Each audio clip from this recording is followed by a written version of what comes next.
Саламатсыздар ма, құрметті көрермендер? Бүгін мен мына шляпаның ішіндегі цилиндрдің полясын қалай жасауды көрсетемін. Мен бұрынғы видеоларымда кішкентай цилиндрлардың қалай жасау керегін көрсеткенмін.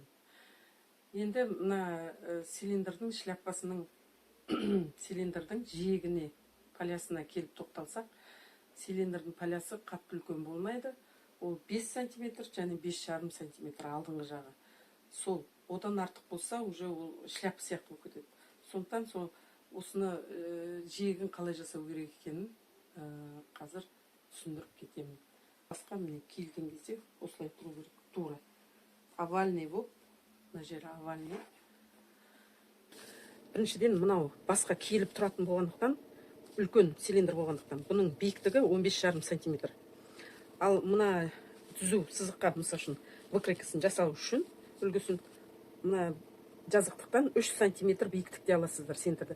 Соған байланысты ақырындап уже аяғына дейін доға жасап, ақырын ғана, қатты емес, сразу түсесіздер. Мына точкаға дейін бұл өзі 57 сантиметрдің 57 размері, 57-ші размерге жасалған. Мына жерде мысал үшін 3 сантиметр болса, биіктігі сода доғаландырасыздар.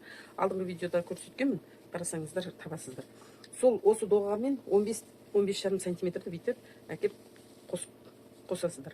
Соған мына астыңғы жағынан бұл енді прямо кетпейді, түзу. Кішкене қиғаш болады. Мына жер 90 градус болады ғой, мына жер 90 градус. Жас қойыншы, 90 градус. Сол бойынша міне екі жағының былай кетеді. Енді мына полясына келсек, полясы бізде міне осыны тура қойып матасына. Мына жағы 5,5 сантиметр, алдыңғы жағы, мына жағы 5 сантиметр. Мына окружность басымыздың размерін алдыңғы видео көрсеткенмін. Шеңбер сызып аласыздар, бастарыңыздың размерін.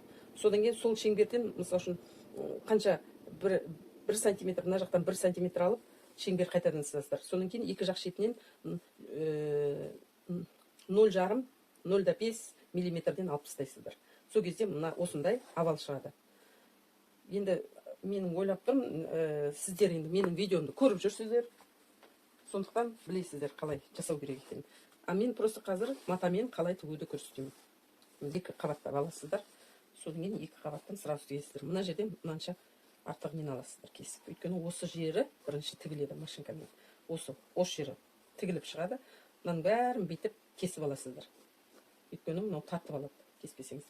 Сосын кейін мынау шетін кішкене побольше 0,5 қып аласыздар.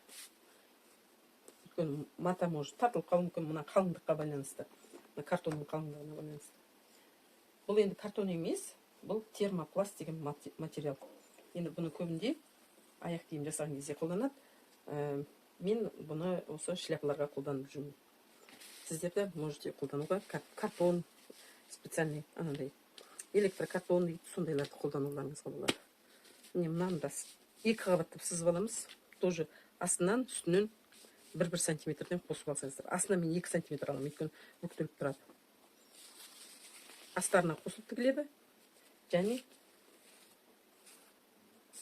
1 сантиметр мына жеріне қайырылып тұрады.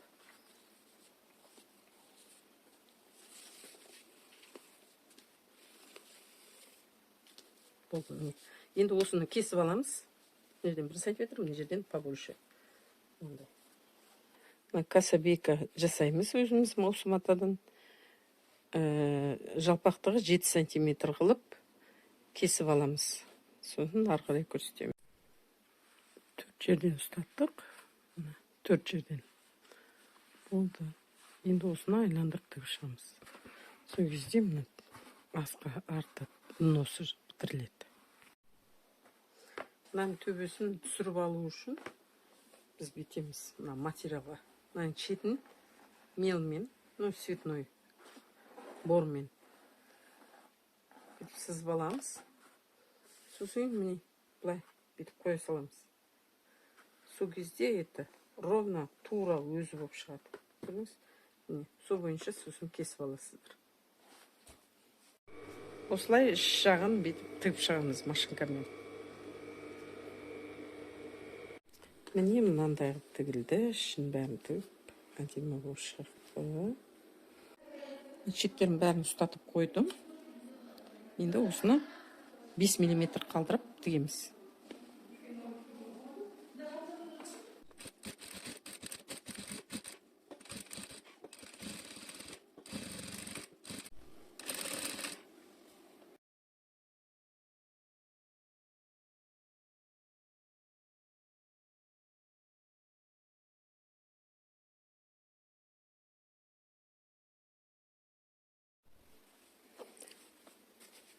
Мына кособейка жасағанымызды тігіп алғаннан кейін проволоканы осылай сыртынан тігіп шығамыз.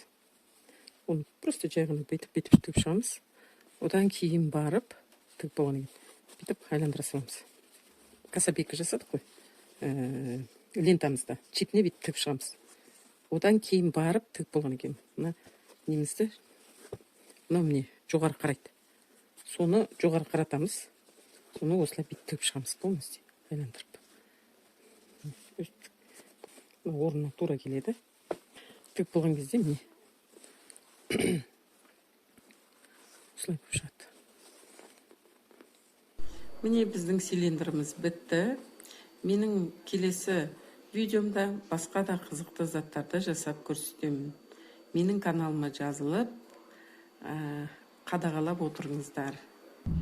Қызықты нәрселер көп болады.